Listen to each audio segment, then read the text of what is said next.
This is our fourth video and our fourth technique using this beautiful meadow stamp from Memory Box. It is this week's Saturday special, and a beautiful large stamp. But again, this technique shows you how we can use that or just use sections of it and get this beautiful watercoloured look. Really simple and easy to do, but not too complicated. And all I've done is taken a panel of it and then popped it onto a background that's just been stamped with a little bit of the design. And to do this, I'm going to actually show you in this demonstration how we stamp a large stamp like this when we don't have a stamp press or a block large enough.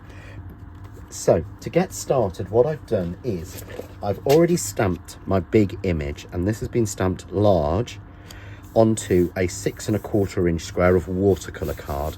You do need to use watercolour card or a mixed media card for this, because the idea of this is we want the colours to really sort of leach and bleach out and look watercoloury. So I'm going to take just a standard water spray, and I've stamped this with black VersaFine, so Onyx Black VersaFine ink, which is the best product I've found that is water based, so the colours don't run when I put the water on there. So I'm really soaking this card. So I've done the front and I've done the back, and you'll start to see when it starts to sort of soak in and the card starts to get wet, you see the design literally comes through the back because it is that damp. So we really do want to leave that damp to get wet. So I would leave that for a couple of minutes with plenty of water on, just for it to get nice and damp. So I've left this for about a minute just to get it nice and wet, and I'm going to make sure it stays nice and damp and give it another spritz of water. I really should fill up my water bottle. And what I want to do now is I'm going to use the beautiful watercolour brush pens, again from Craft Artist. I just adore these, they're absolutely beautiful. I've allowed mine to leave a little bit, so one of them's obviously a little bit of colours come out, which can happen.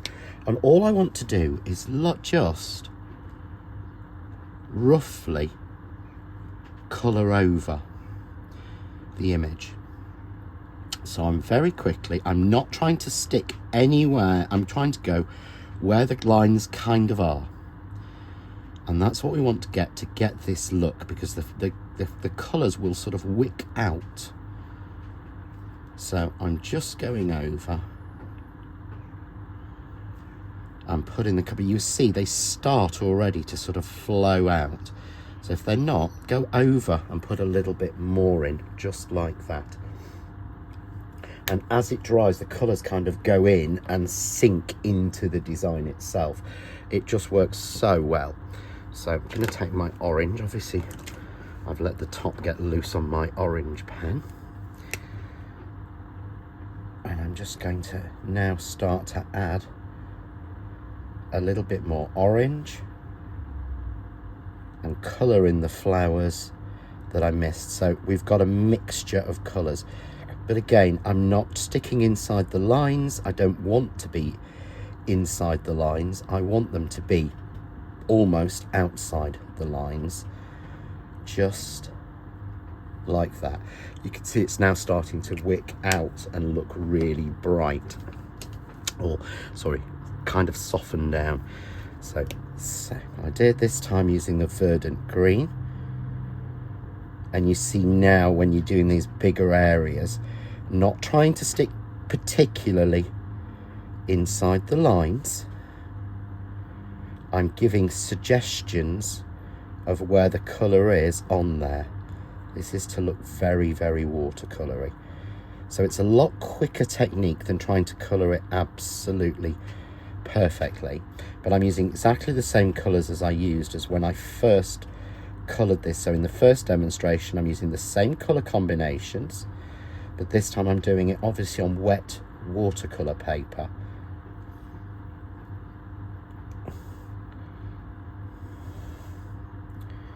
And if you feel that it's starting to dry out a little bit, just keep it, give it another spritz, and you'll see as you spritz it, the colour will start to spread out that little bit more. I've missed here that daisy, but look, when it's got the water on it, it really starts to sort of wick out absolutely beautifully. So again, taking a darker green and adding some little bits in. You see how it's starting now to all spread out a little bit. So we've got that two-tone. It really does look watercolour. When you mix a couple of colours together, it really does start to get a watercolour look. And you will need to leave this to dry to give it the right effect. So now, again, I'm going in and I've got the blue and I'm adding a little bit of blue on. This is my favourite, is when I go on top of these sort of like seed heady colours.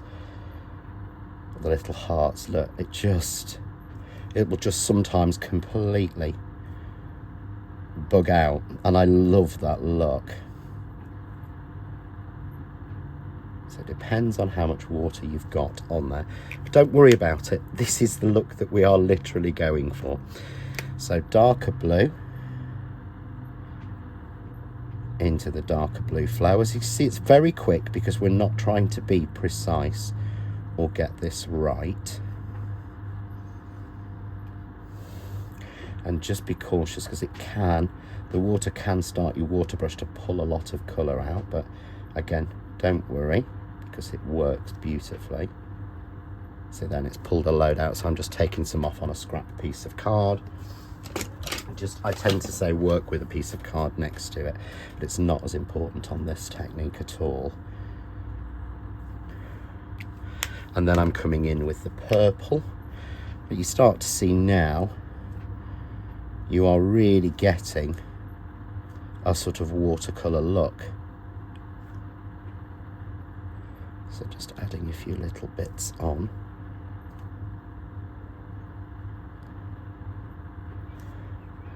Around and then again into all of these, not being too careful. You're not going to stick to the lines. If you want to stick to the lines and get a beautifully coloured piece with a real sort of faux watercolour look, then I would always suggest going in and doing the first video, because that's the best one to do this.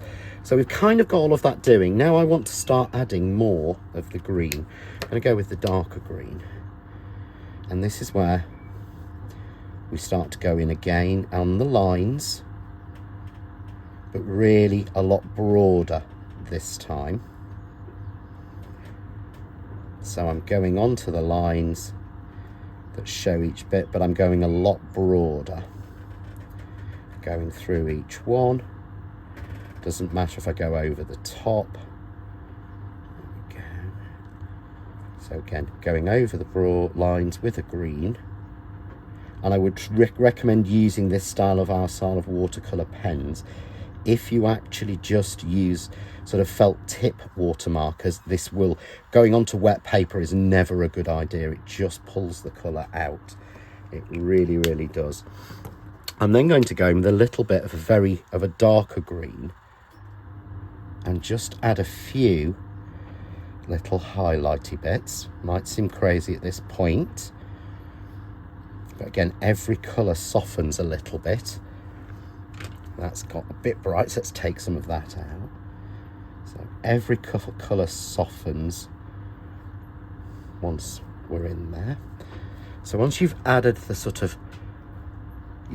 darker shades in, I then want to bring down all of the colours that are in the top. So taking the blue, you want to add a few dots of blue in. This is one of those trust the process type techniques. I'm going to add some little bits of purple in as well, as if we've got some flowers and different colours in the undergrowth. And then we're just going to add a few little bits, almost like a full pen of the green in, filling in really from this base anywhere that has a lot of white.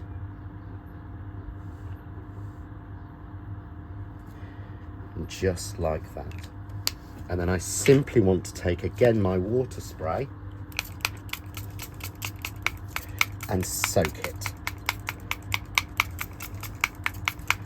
And that will allow all those colours now to soften and merge out. So I need to move that out of the way, so I'm going to bring one of the new smaller pieces in. So we can take that. That is then left to dry. So we're going to leave that to dry and we'll come back to it when it is. Here's our piece, and it is still a little bit damp. So we do need to leave that to dry. So it will take about an hour, maybe an hour and a half to dry. But what I've actually done to finish it off, can you see here? Once it's actually dry, the colours soften down an awful lot.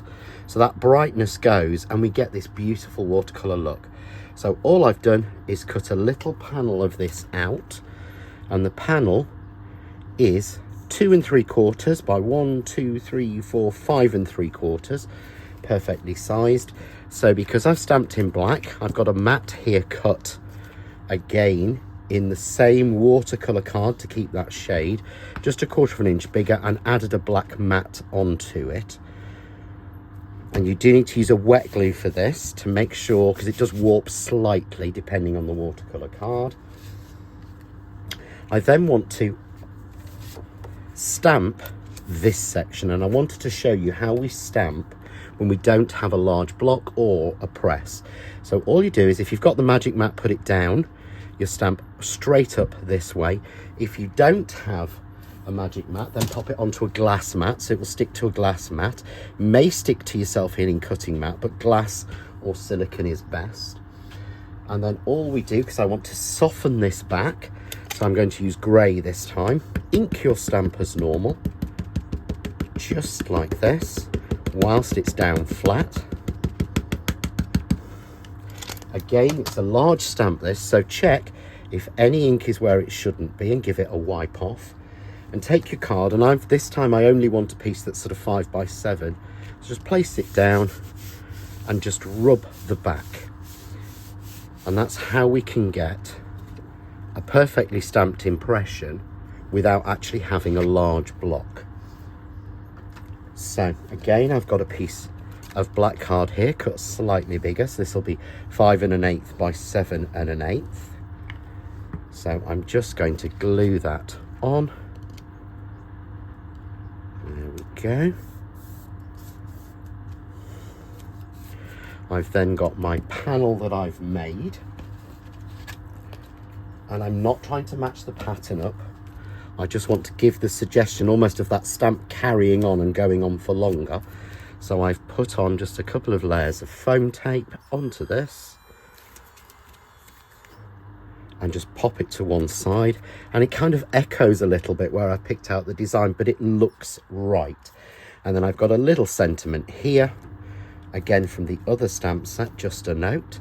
So I'm going up one layer, so I need to add a little bit extra on one side. We add our just a note, and then onto a card blank, and I've made a top fold card blank here at 6 by 8, just to give me, sorry, 5 1/2, 7 1/2. So I get that little bit of white border all the way around. And that's how we get a beautiful watercoloured image just by colouring onto wet paper, and how we stamp without the platform. Every product that I've used in this is available as one of the Saturday specials on The Art of Craft. Just visit www.art-of-craft.co.uk.